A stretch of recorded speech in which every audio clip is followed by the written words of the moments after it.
Gavin had expected the sturdy, grateful orphan girl promised to him in the letters. Instead, a shivering ghost stepped off the train into the freezing mud, dragging a carpet bag that weighed like a blacksmith's anvil.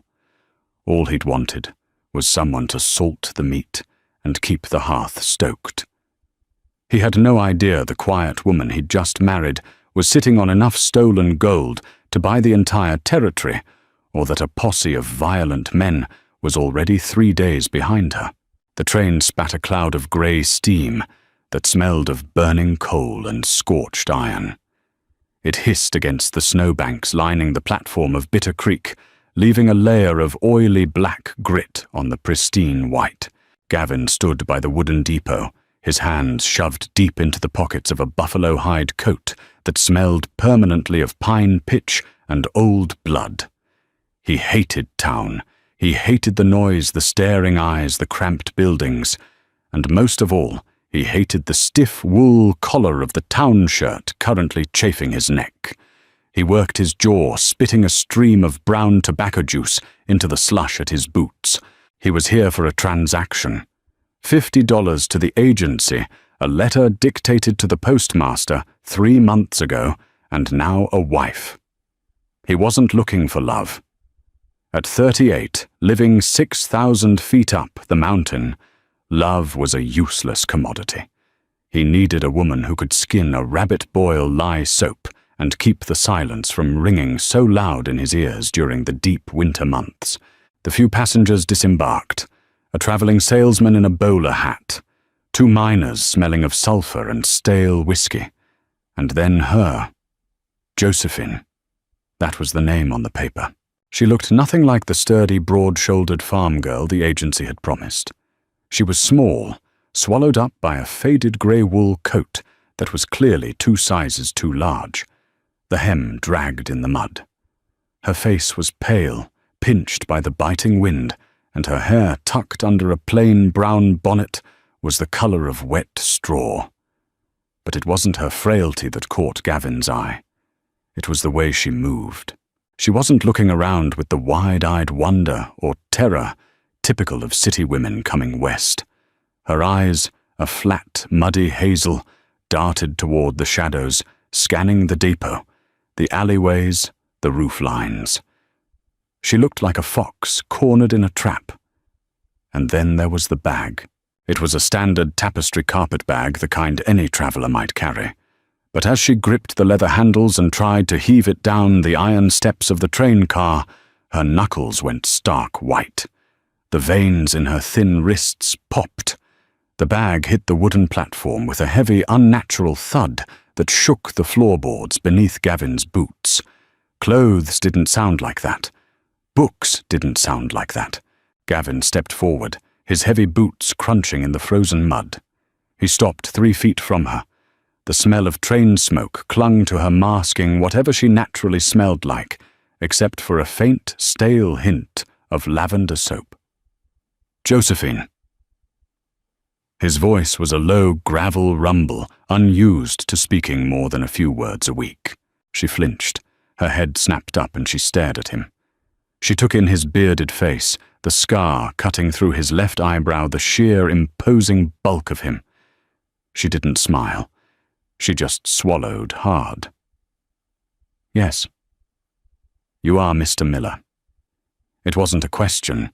Her voice was flat, devoid of the trembling he expected. Gavin, he corrected. He reached down for the handles of the carpet bag.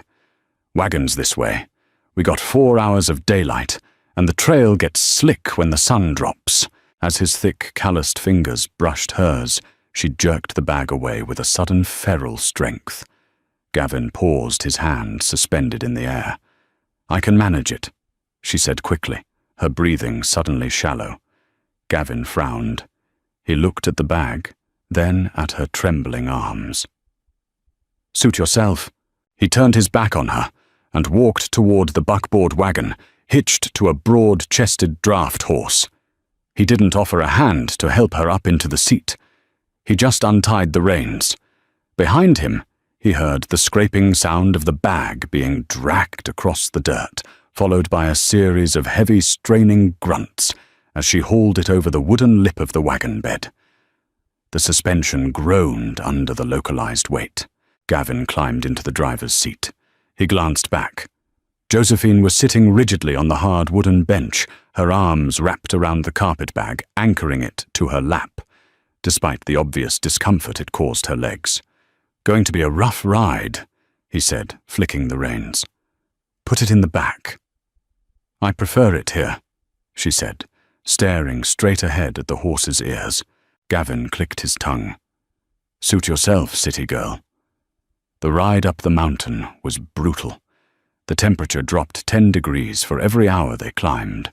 The wind howled through the skeletal pines, biting through denim and wool. Gavin was used to it, but out of the corner of his eye he watched Josephine. Her lips turned a faint, bruised blue. She was shivering so violently, her teeth were clicking together, a rapid, rhythmic sound that grated on Gavin's nerves. Yet she never complained. She never asked to stop. She just tightened her grip on that absurdly heavy bag, her knuckles raw and bleeding from the cold. "What the hell did I buy?" he thought, irritation flaring in his chest. He needed a worker, not a frozen corpse to bury by spring. The cabin was a single-room structure, built of heavy, unpeeled pine logs, chinked with mud and horsehair. It sat in a clearing surrounded by black timber, isolated from the rest of the world by miles of vertical rock and dense forest. When Gavin pushed the heavy oak door open, the smell hit them old bacon grease, wood ash, cured leather, and the unmistakable sharp musk of a man who lived entirely alone. It was dark inside. He struck a sulphur match against the doorframe, the hiss and sudden flare casting long dancing shadows. He touched the flame to the wick of a kerosene lantern on the table. Josephine stood in the doorway, the wind whipping her coat around her ankles. She dragged the bag over the threshold. Thud, scrape, thud. "Shut the door," Gavin said, gruffly, moving to the stone fireplace. "You're letting the heat out." She kicked the door shut with her heel. She stood by the table taking in the space. A cast-iron stove in the corner, a single bed built into the wall covered in a heavy bear skin, a rough-hewn table, 2 chairs, and a wash basin that hadn't seen hot water in a week. It was squalid. It was primitive. Gavin piled kindling over the embers in the hearth and blew until a flame caught. He didn't look at her, but he felt her judgment, or at least what he assumed was judgment. When he finally stood and turned around, expecting to see tears or a look of disgusted horror, he was surprised. Josephine's face was completely neutral.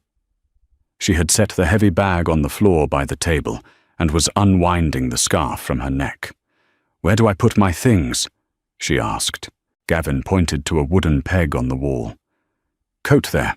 You take the bed. I'll sleep on the floor near the fire." She paused, looking at the large bed, then back to him. A flicker of something, fear perhaps, or resignation crossed her muddy hazel eyes. "The floor is drafty." "I've slept on worse," he muttered, turning to the pantry shelves to grab a tin of coffee. "I'll heat some water. There's beans from yesterday in the pot. We'll eat then sleep. Tomorrow I'll show you the woodshed."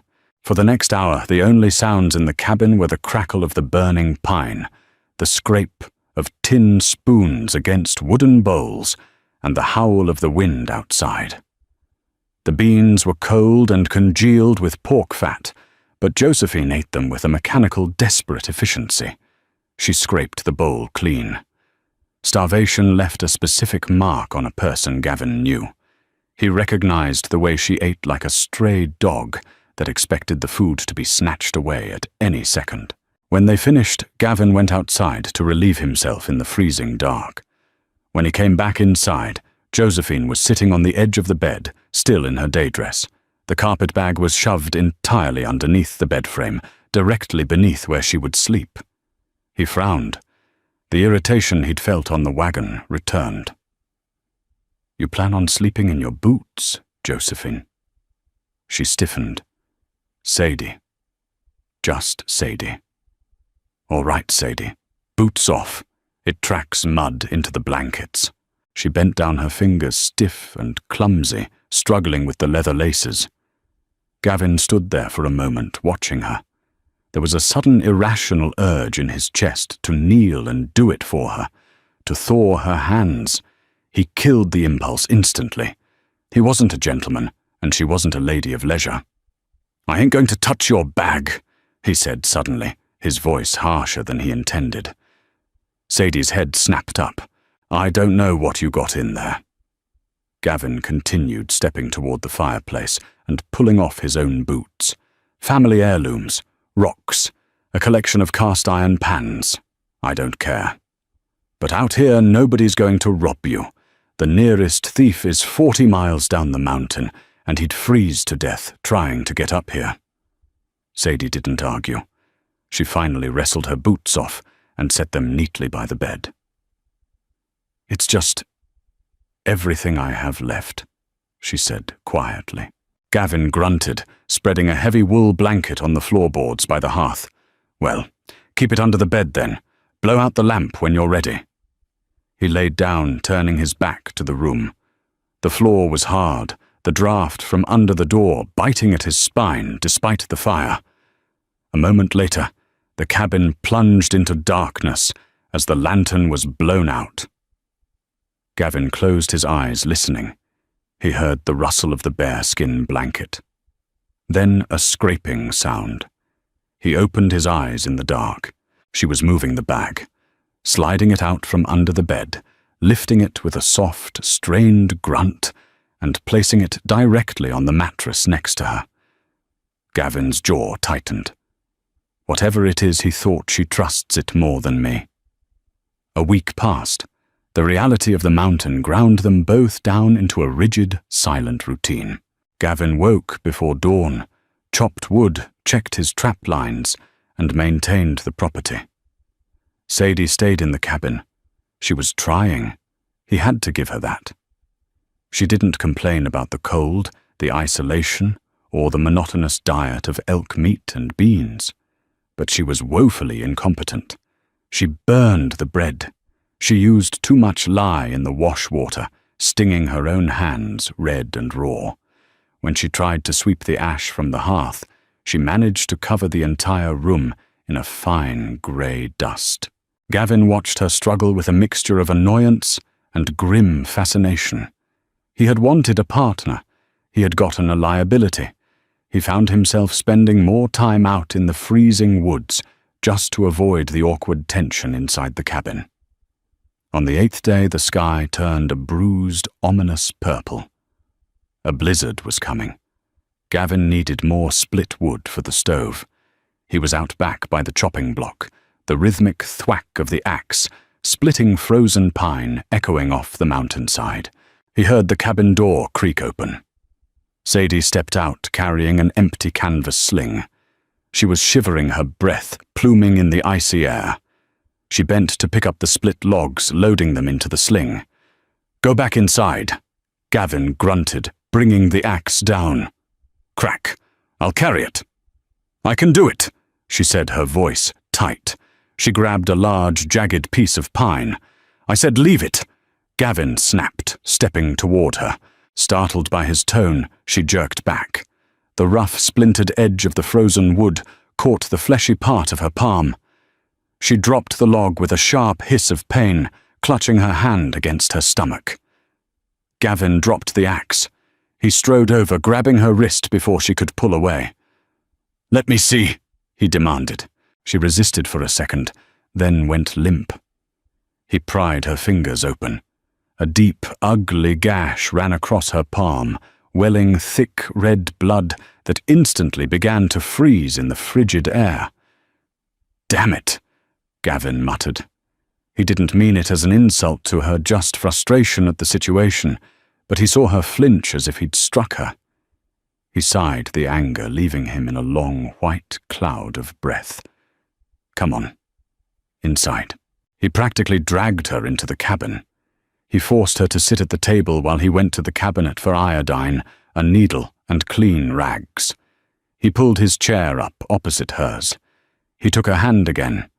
Her fingers were freezing bones, so delicate he felt like he could crush them just by holding too tight. His own hands were massive, scarred, permanently stained with dirt and grease. The contrast bothered him in a way he couldn't articulate. "This is going to burn," he warned, uncorking the iodine. Sadie didn't look at the bottle. She looked at his face. "I'm used to things burning." Gavin paused, his eyes flicking up to meet hers. For the first time, he saw past the muddy hazel. He saw a deep, exhausted cynicism, a survivor's stare. It was a look he recognized from the war, from men who had seen the absolute worst of the world and lived anyway. It didn't belong on a 20-something girl from a Denver orphanage. He poured the iodine. She didn't make a sound. She didn't cry. She just locked her jaw, the muscles in her neck straining tight. He wrapped the bandage, tying it off with awkward, thick-fingered care. "Keep it dry," he said, releasing her hand. She nodded, pulling her hand to her chest. "Thank you." Gavin stood up, suddenly feeling the walls of the cabin pressing in on him. The smell of the iodine mixed with the wood smoke and the faint lavender of her skin. "I've got to finish the wood before the snow hits," he muttered, turning his back on her and practically fleeing out the door. He worked for another hour, punishing himself with the heavy axe until his shoulders burned and his shirt was soaked with sweat despite the freezing temperature. The storm was rolling over the ridge now, the first heavy flakes of snow beginning to fall. He gathered an armful of wood and headed back to the cabin. He didn't stomp his boots on the porch to announce himself. He just pushed the heavy oak door open with his shoulder. The fire was roaring, casting a bright, flickering light across the room. Sadie was sitting on the floor by the bed. Her back was to the door. The heavy carpet bag was sitting open in front of her.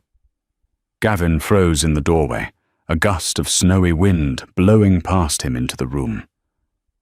Sadie hadn't heard him.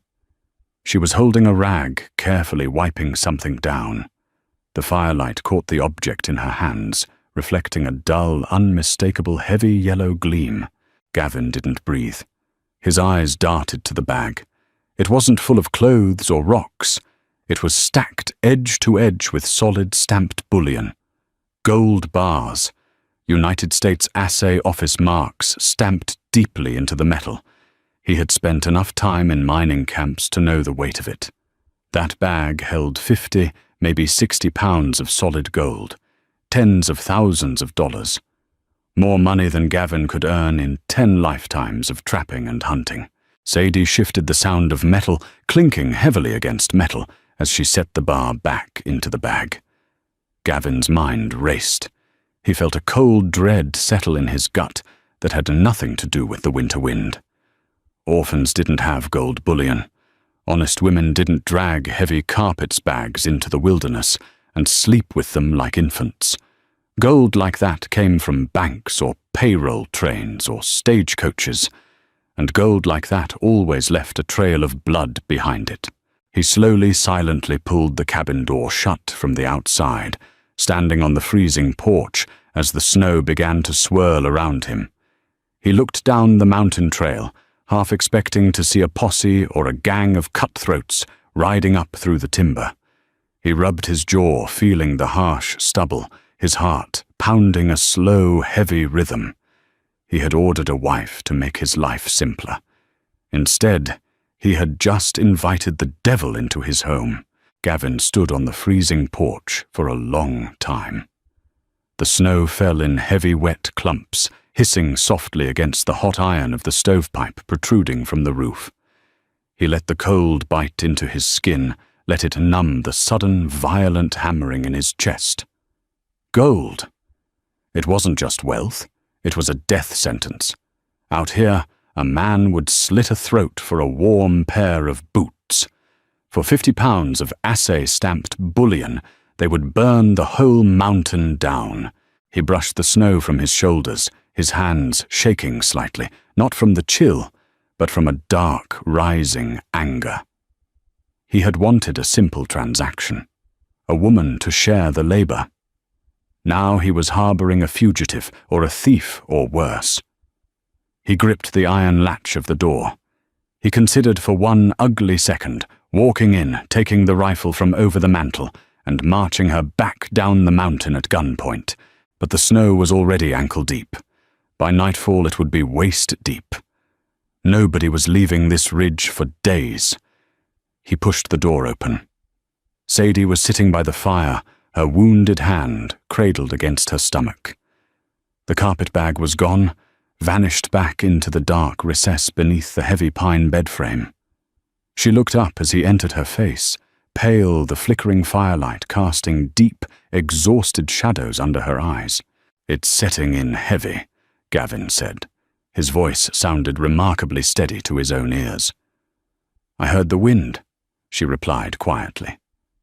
Gavin walked to the stove, keeping his back to her. He poured a cup of coffee. The liquid was thick, acidic, and tasted like burned dirt. He drank it anyway, letting the heat scald his throat.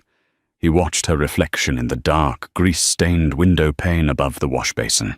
She wasn't relaxing. She sat rigidly, her knees pressed together, her good hand resting on her thigh. It was the posture of someone waiting for a blow. "Agency letter said you grew up in Denver," Gavin said suddenly. He didn't turn around. Sadie flinched. The movement was tiny, but in the small cabin, it was loud. "Yes." "St. Mary's." "The Sisters of Charity," she corrected smoothly. Too smoothly. "They teach you to haul freight there?" he asked, turning now, leaning against the counter. He kept his eyes locked on hers. "Or just how to stitch a hem." Her muddy hazel eyes narrowed a fraction.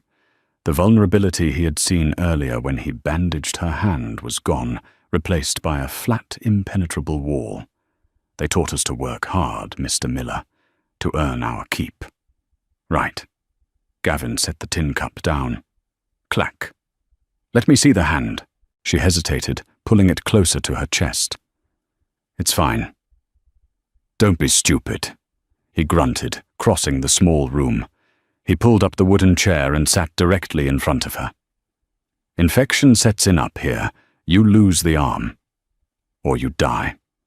I don't have the tools to cut off a limb, and I don't have the patience to dig a grave in frozen ground."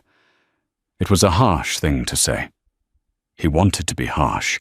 He wanted to rattle the cage and see what snarled back. Sadie didn't flinch this time.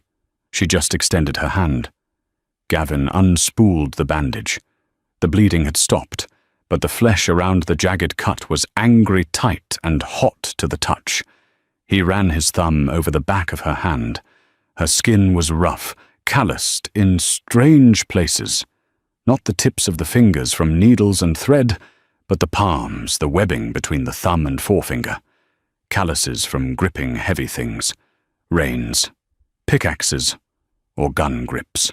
"Looks clean," he lied, rewrapping it tight. "Keep it near the fire." He stood up and walked away. The silence in the cabin stretched out heavy and suffocating. Gavin laid his bedroll out on the floorboards, keeping his back to her. He didn't sleep.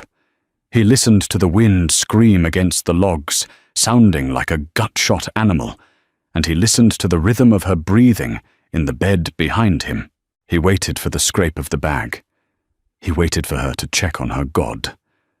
But she didn't move. She knew he was awake. They were two strangers trapped in a 10-by-10 box, both lying through their teeth.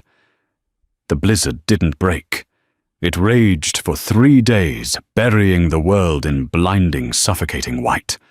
The snow drifted halfway up the cabin windows, plunging the interior into a perpetual smoky twilight. The confinement bred a foul, primal tension. The cabin smelled of unwashed bodies, wet wool, bacon grease, and the sharp metallic tang of the iodine Gavin kept slathering on Sadie's hand. By the end of the second day, the red line started creeping up her wrist. Gavin noticed it when she dropped a tin plate.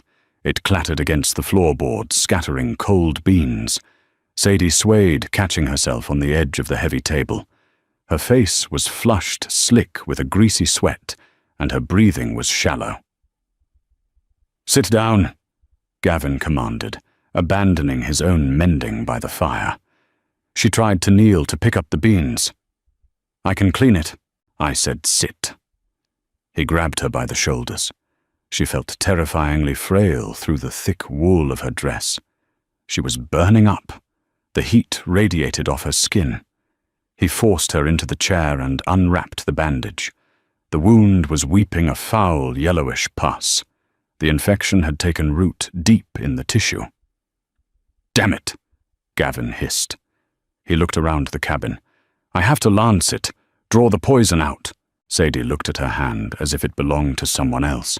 Her eyes were glassy, unfocused. "It doesn't hurt," she slurred. "That's because the tissue is dying," Gavin muttered. He went to the stove, taking his skinning knife from his belt. He struck a match, holding the high-carbon steel blade in the flame until it smoked and blackened. He brought the knife and a clean rag to the table. He didn't offer comfort. He didn't know how. "Bite down on this," he said, handing her a piece of tough leather strapping he used for harness repair. Sadie looked at the blackened knife. She didn't cry. She just placed the leather between her teeth and clamped her jaw shut. She laid her hand flat on the table. Gavin didn't hesitate. Hesitation caused more pain. He pressed the hot tip of the blade into the swollen, infected flesh. Sadie's back arched. A muffled guttural groan tore through the leather strap. Her good hand slammed into the wood of the table, her knuckles turning white. Gavin squeezed the wound, ignoring the foul smell forcing the infection out, until bright, clean blood finally flowed. He quickly packed it with salt and clean linen. When he looked up, Sadie had passed out, her head slumped against her chest. He carried her to the bed. She weighed almost nothing without the heavy coat. He pulled the bearskin over her shivering frame. Then he sat back on his heels. His eyes drifted to the floorboards beneath the bed. The wind howled outside, rattling the heavy door on its iron hinges. Gavin reached under the frame. His fingers brushed the rough tapestry fabric. He hooked his hand through the leather handles and pulled. It was staggeringly heavy. He dragged it out into the dim firelight. The brass clasps were tarnished but sturdy. He popped them open. He had seen it from the doorway, but up close it was different. It felt obscene. The bars were stacked, neatly wrapped, partially in an oilcloth to stop them from clinking too loudly. He reached in and picked one up. It was cold. It felt dense, heavy with a gravity that didn't belong in his dirty, smoke-filled cabin. U.S. Assay Office, San Francisco, 1878. He ran his calloused thumb over the stamped eagle. This wasn't a bank robbery. Banks didn't move unminted bars like this, except by heavily armed trains. This was a payroll heist or a high-level stagecoach job. "Put it back." The voice was a dry, rasping whisper. Gavin froze. He looked up. Sadie was awake. Her eyes were slits, glittering with fever, and a sudden raw terror. She was trying to push herself up on her good elbow, but her arms gave out.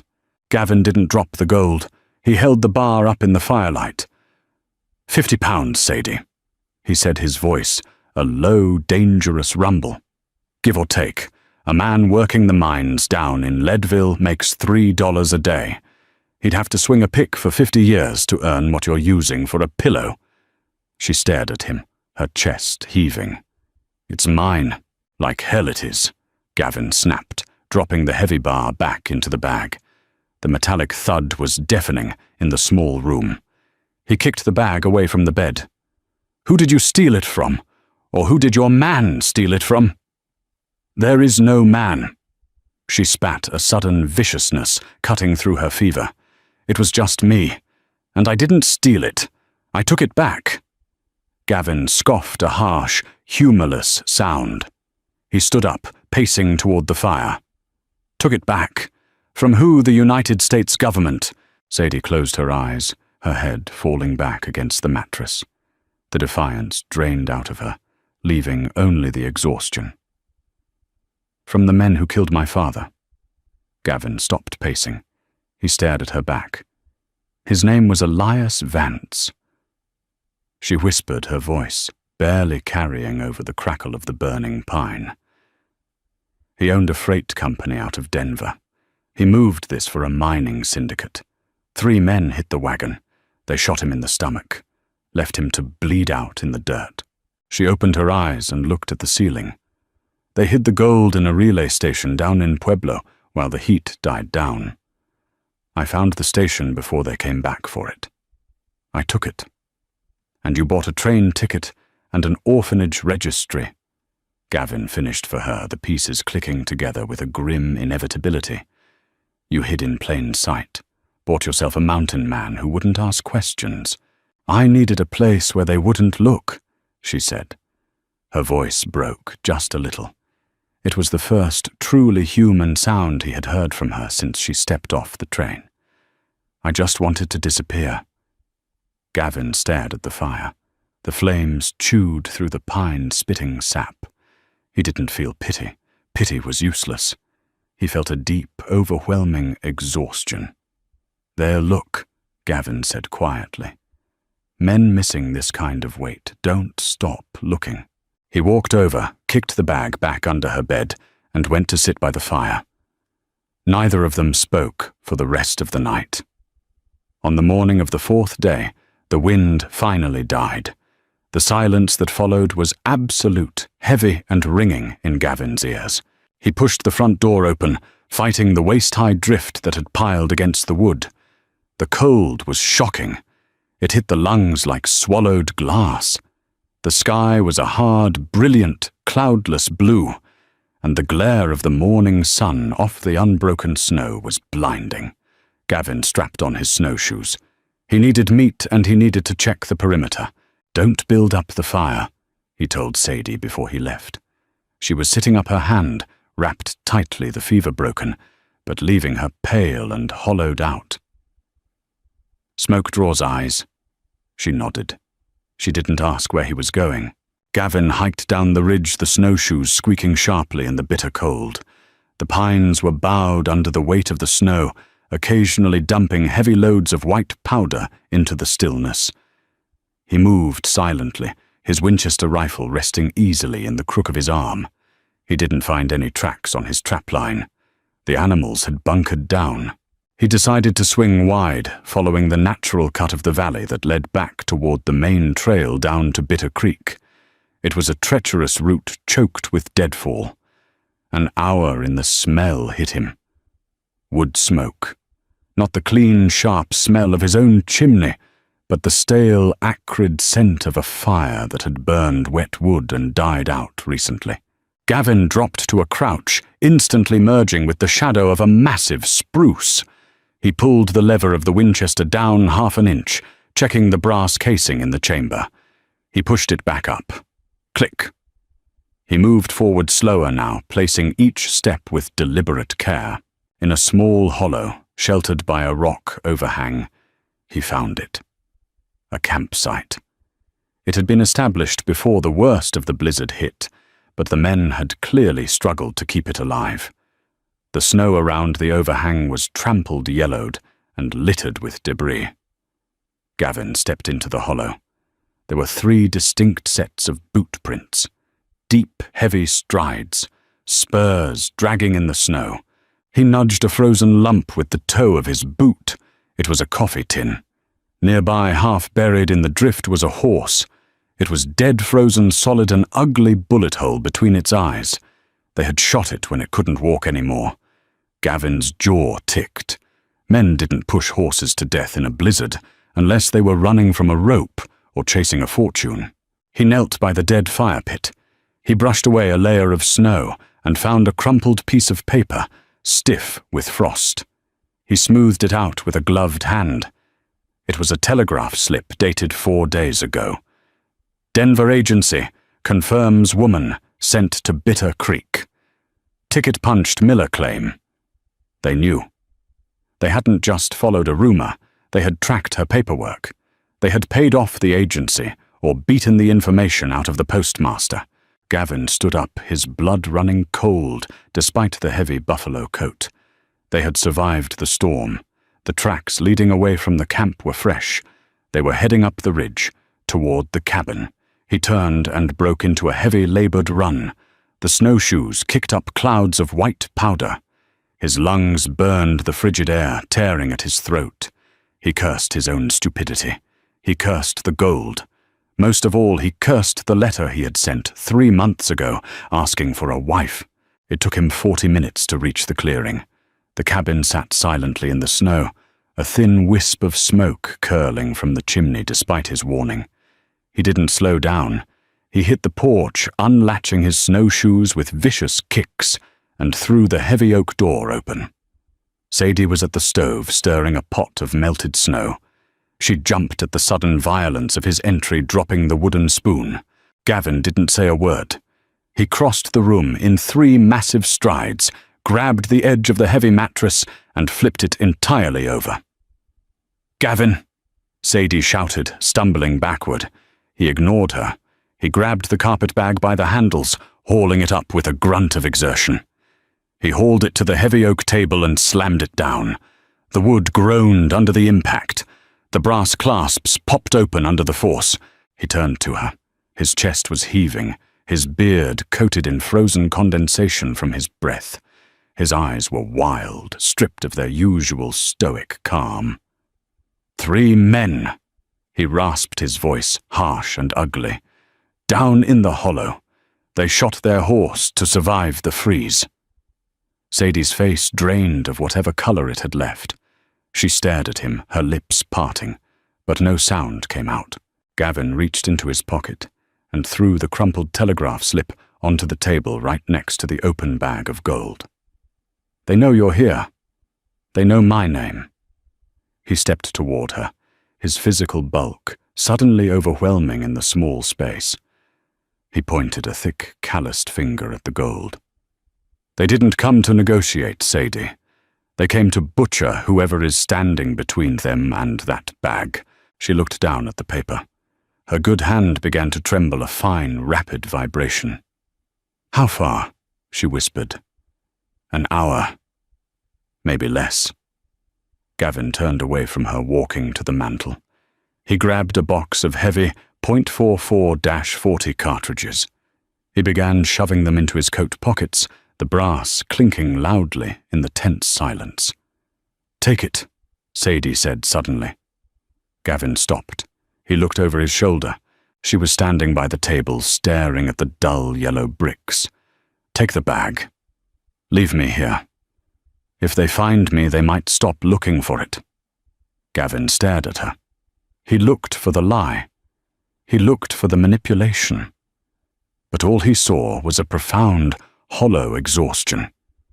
She was a girl who had dragged a dead man's fortune halfway across the territory, and she was finally completely broken. He walked back to the table. He looked at the gold, then up at her pale, terrified face. He reached out and snapped the carpetbag shut. "Get your boots on," he growled, grabbing his rifle. "We're going to the high ridge. They want a fight. I'll give them one on my terms, not trapped in a box." Sadie blinked, confused. "But why, it's not your fight." Gavin walked past her, kicking the door wide open, letting the freezing wind rip into the stifling heat of the cabin. "You're my wife," he said, his voice flat and hard. "For better or worse, and I don't let trash trespass on my mountain." The climb was brutal. The snow was a physical enemy, thick and heavy, dragging at their knees and thighs with every step. Gavin broke the trail, his broad shoulders driving through the drifts like a snowplow, but even in his wake, Sadie struggled.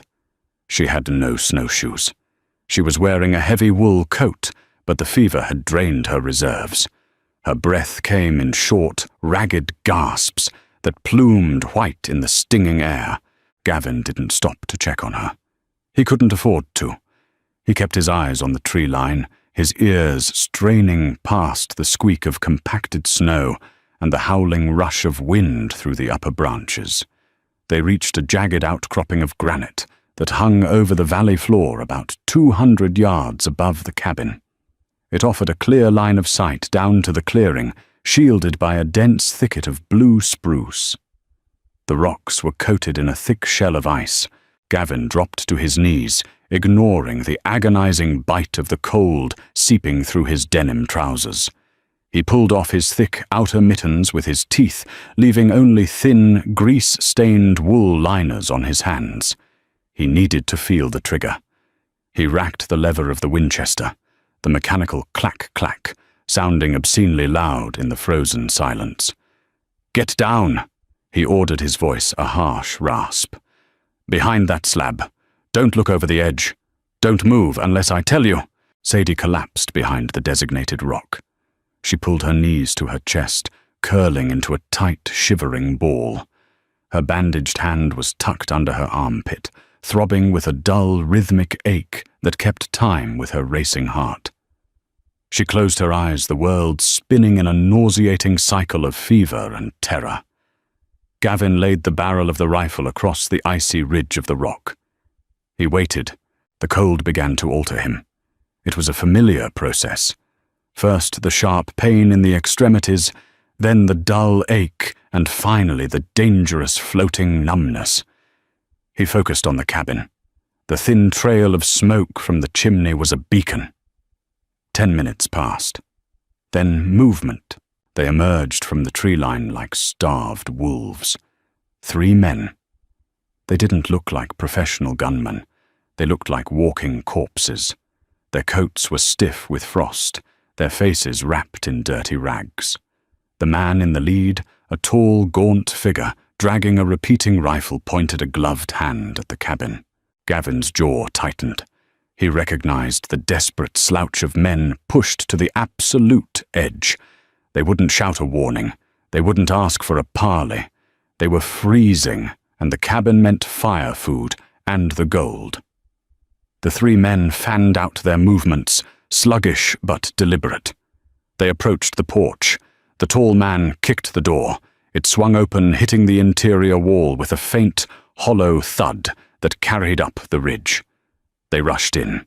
Gavin didn't shoot. He waited. Let them find the empty room. Let them realize they had lost the element of surprise. 30 seconds later, the tall man spilled back out onto the porch, his rifle raised, scanning the tree line. The other 2 followed, looking panicked. They saw the tracks, the deep, messy gouges Gavin and Sadie had left in the fresh snow, leading straight up the mountain. The tall man raised his arm, pointing directly up the ridge. Gavin exhaled slowly, letting his breath carry the tension out of his chest. He settled the front bead of the Winchester on the center of the tall man's chest. He squeezed the trigger. The rifle roared, bucking against his shoulder. A massive cloud of white-gray smoke erupted from the muzzle, instantly blinding him for a fraction of a second. The sound cracked off the mountainside, a deafening explosion that rolled down the valley. When the smoke cleared, the tall man was gone, pitched backward off the porch into the deep snow. The remaining 2 men scattered instantly, diving for the cover of the woodpile and the heavy iron water trough. "Stay down!" Gavin roared at Sadie over his shoulder, working the lever. A hot brass casing spun through the air, melting a tiny, perfectly round hole in the snow where it landed. Return fire cracked from the woodpile. A bullet smacked into the granite outcropping a foot below Gavin's face, showering him in sharp, stinging rock splinters and ice chips. He flinched, wiping a smear of blood from his cheekbone, and fired blindly into the chopped pine. The exchange became a chaotic, messy rhythm of booming echoes and hissing lead. The men down below were shooting wild, blinded by the glare of the snow and the sheer terror of an unseen shooter holding the high ground. But they were desperate, and desperate men didn't retreat. Gavin tracked a flash of movement by the trough. He fired. A scream ripped through the air, thin and reedy, cutting off abruptly. 1 left.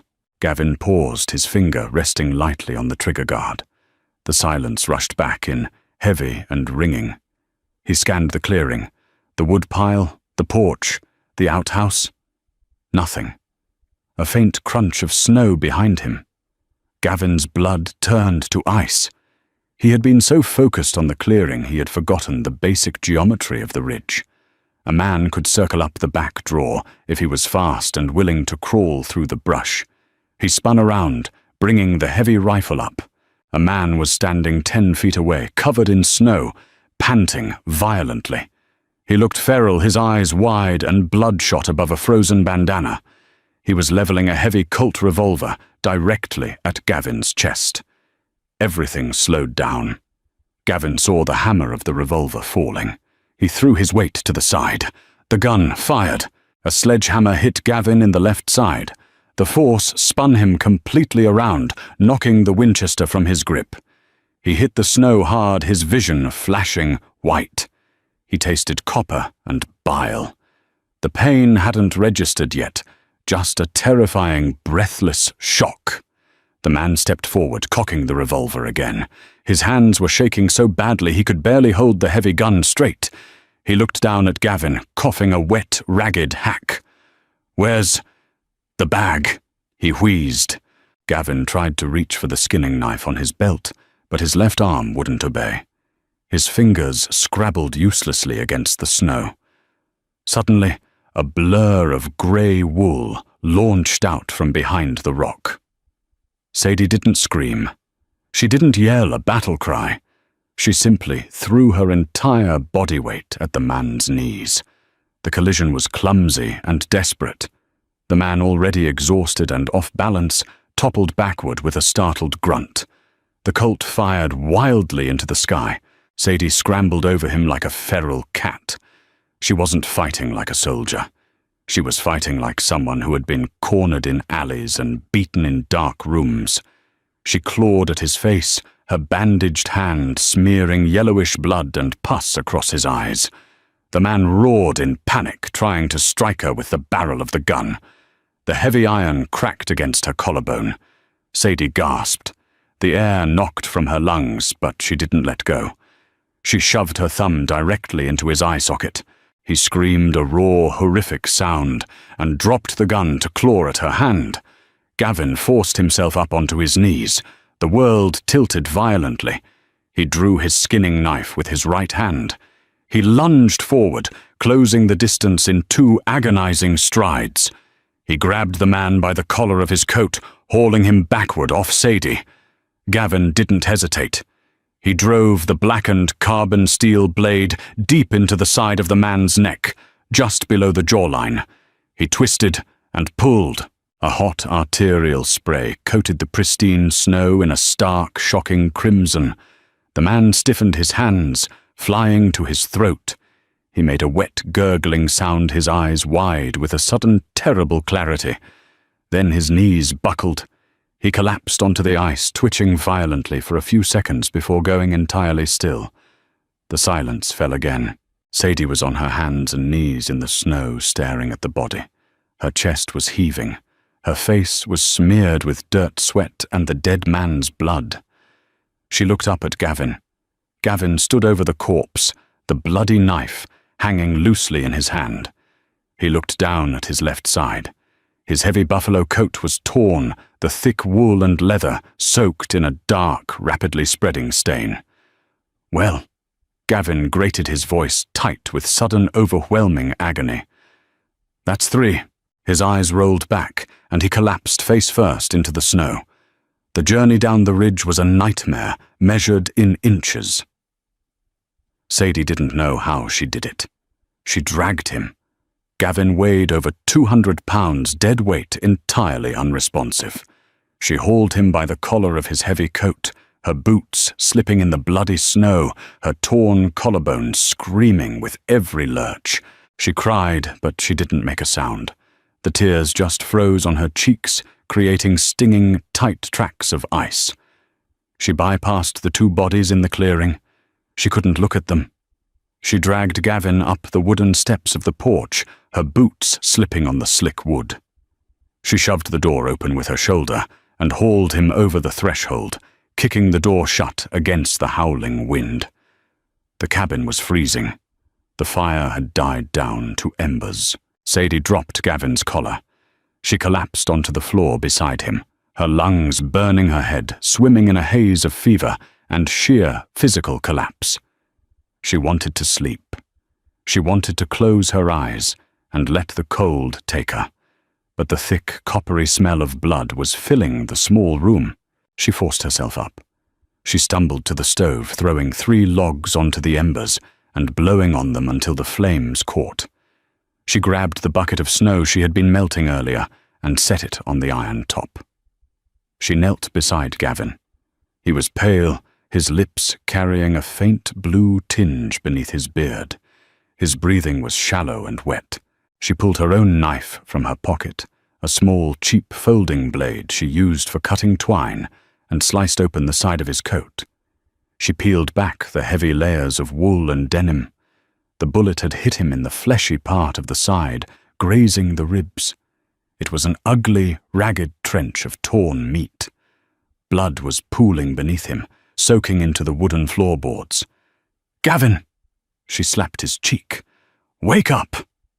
He didn't stir. She grabbed a clean rag from the shelf, dipped it in the warming water, and scrubbed the wound. The bleeding was steady, but it didn't have the horrific, pulsing rhythm of an artery. She needed to close it. She went to the wooden box on the mantel, where she knew he kept his supplies. She found the heavy curved needle he used for mending harness leather and a spool of thick black thread. She returned to the floor. She sterilized the needle in the flame of the kerosene lamp. Her hands were shaking violently. The fever in her blood was raging, making the room tilt and sway. She poured raw whiskey over the wound. Gavin's eyes flew open. He inhaled sharply, his body arching off the floor in pure agony.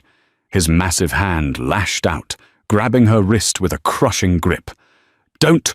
he hissed through gritted teeth, his eyes wild and unseeing. "Let go," Sadie ordered.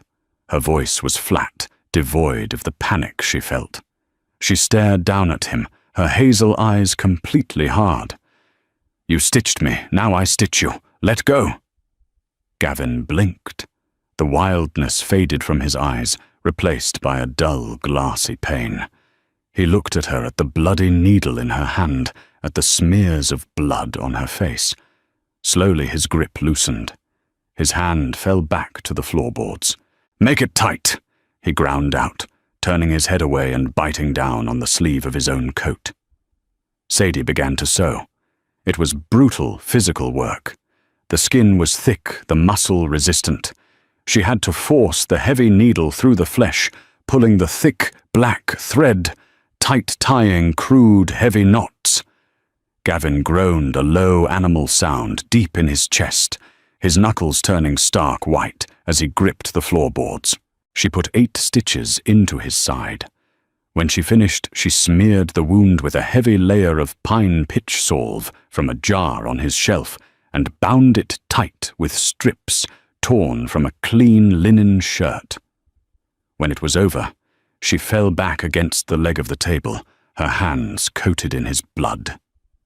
Gavin lay on the floor, breathing heavily, his eyes fixed on the timber ceiling. The fire was roaring now, throwing deep, wavering shadows across the room. "You killed a man," Gavin said quietly. The words hung in the air, heavy and blunt. Sadie looked down at her hands. The blood was drying, turning a dark, rusty brown in the creases of her palms. "I blinded him." She corrected her voice, entirely hollow. "You killed him." "Same thing," Gavin rasped. He turned his head, slowly looking at her. "You didn't run." "Where would I run?" she asked, a bitter, humorless smile touching the corner of her mouth. "Into the snow with 50 pounds of gold I would have frozen before I hit the tree line." "You could have left the gold, just walked away." Sadie closed her eyes. "I tried walking away once. They shot my father and left me with nothing. I'm not walking away again. I'd rather die on this mountain." Gavin stared at her for a long time. He saw the sheer, unyielding iron in her. She wasn't sturdy in the way a farm girl was sturdy.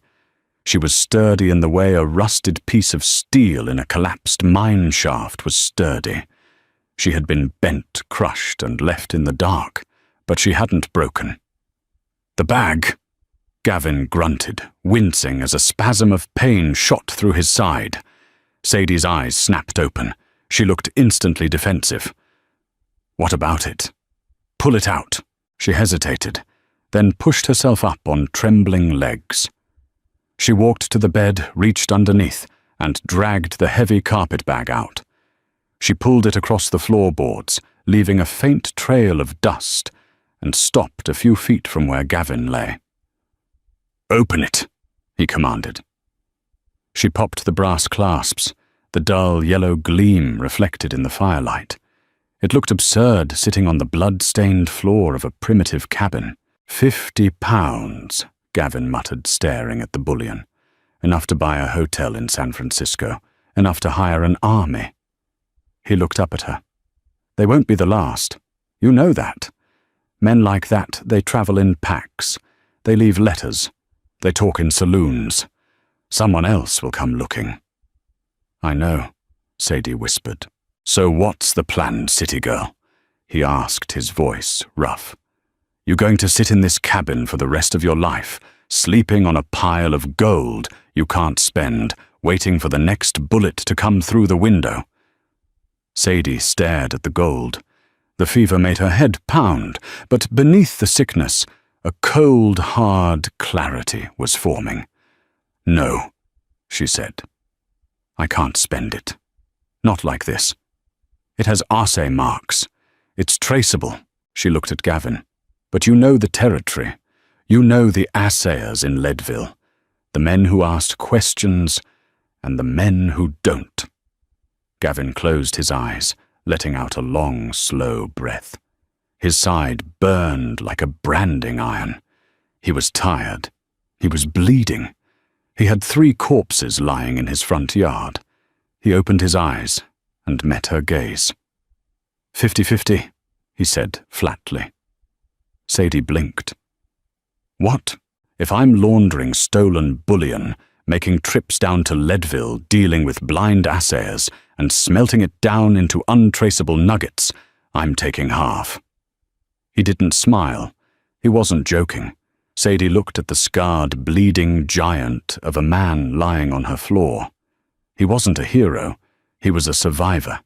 He was cynical hard and utterly pragmatic. And for the first time since her father died, she felt entirely safe. 50-50, she agreed. She reached out her blood-stained hand. Gavin looked at it. He reached up with his own massive, calloused hand and grasped hers. The grip was firm, a seal of blood dirt and stolen gold. "Now," Gavin groaned, letting his head fall back against the wood. "Get me some whiskey before I pass out." Spring did not arrive on the mountain with a gentle bloom of wildflowers and chirping birds. It arrived violently. The great thaw began in late May. The massive snowpacks cracked and shifted with sounds like cannon fire. The valley floors turned into treacherous, knee-deep bogs of freezing black mud. The streams, choked with ice and debris, raged down the mountainsides, brown and frothing with violent energy. The cabin smelled of damp wood smoke and the sharp acidic tang of lye soap. Gavin stood on the porch, a heavy woolen blanket wrapped around his shoulders. He was smoking a hand-rolled cigarette, watching the relentless drip of water from the eaves. He moved stiffly. The wound in his side had healed into a thick, angry knot of scar tissue that pulled tight every time the weather changed. He had a slight limp now, a permanent reminder of the high ridge. He flicked the stub of the cigarette into the mud. The 3 bodies were gone. They had waited until the first real thaw, when the ground was soft enough to dig. They buried them deep in the timber, unmarked, unmourned. The earth had swallowed them, erasing the violent intrusion from the mountain. The door creaked open behind him. Sadie stepped out onto the porch. She looked different. The pale, pinched ghost that had stepped off the train in Bitter Creek was gone. Her face had colour now tanned by the harsh, high-altitude sun and wind. She wore a pair of Gavin's old denim trousers held up by suspenders, and a heavy flannel shirt rolled up to her elbows. Her hair was braided tightly down her back. She carried a tin mug of coffee. She handed it to him without a word. Gavin took it, his thick fingers brushing hers. The touch lingered for a fraction of a second, an unspoken, quiet acknowledgement. "Roof's leaking over the stove," Sadie said, leaning against the porch rail. She didn't look at him. She looked out at the ragged, beautiful devastation of the melting valley. "I'll patch it when the timber dries," Gavin replied, taking a sip of the bitter coffee. Silence settled between them. It wasn't the suffocating, tense silence of their first weeks. It was a comfortable wait. They had settled into a rhythm born of necessity and sealed by shared trauma. They knew how to work around each other. Gavin chopped the wood. Sadie managed the hearth. Gavin hunted. Sadie salted and cured. She had stopped burning the bread.